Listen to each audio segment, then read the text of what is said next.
Transcendentalism. It began in the early 1800s. Everything happens for a reason.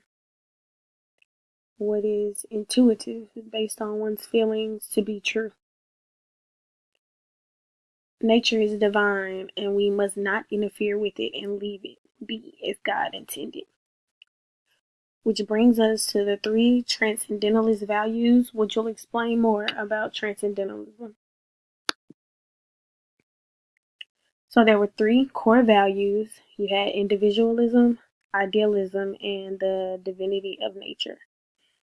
Individualism is kind of self-explanatory: independence, self-reliance, just which I feel like plays a very big part into feminism. We're very strong, but seem to be undermined by majority of the male society. Women are strong, just not as strong as men. Self-centered almost. Idealism, the practice of forming or pursuing ideals. So, coming up with different ideas and things. Divinity of nature. Non-believers of an organized religion, but are still, believe, I guess they still believe in a higher power, and were very spiritual and religious people. I guess they didn't have to be or feel like they needed other people to validate their religion or their spiritual being. They had their own way of expressing how and what God meant to them. And I'm going to talk about 3 of the top transcendentalist writers or philosophers. We're going to start off with Ralph Waldo Emerson. They say that there wasn't a, quote unquote, founding father, but if there was to be one, he would be named it. Self-reliance is one of his pieces. He was very optimistic, had a very strong faith. He went through a lot of tragedy in life, losing his first wife, then remarrying and losing his first child. Something like that will take a toll on the average person, but he was very optimistic and, kept pursuing and kept pushing forward and telling his story.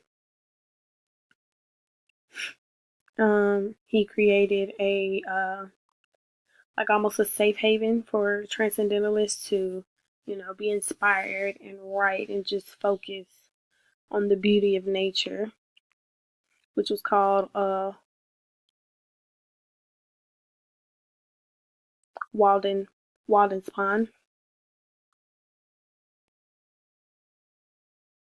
which takes us to Henry David Thoreau. I'm not sure if I'm butchering his last name, but one of his pieces was Life in the Woods, which is kind of his way of, expressing what he went through in the 2 years that he was in solitude at Walden's Pond. They say, he wanted to live an independent life, a transcendentalist life to the fullest potential, and he did just that by being in solitude.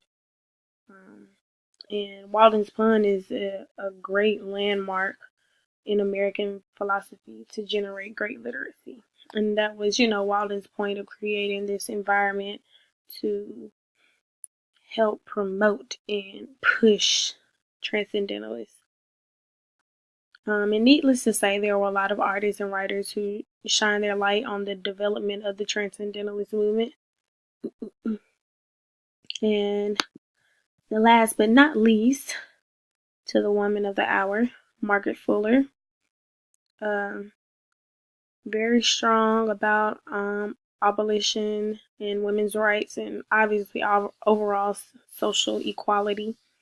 I just don't feel like, you can't have equal rights for women without having overall social equality, which includes men and women. So she was a very strong advocate for that. And the Dial, it was kind of like, like a newsletter, necessarily a paper where, they would print off the the work of the most prominent transcendentalists, just to kind of promote and dedicate something towards just them. And this is a little insight on Transcendentalism.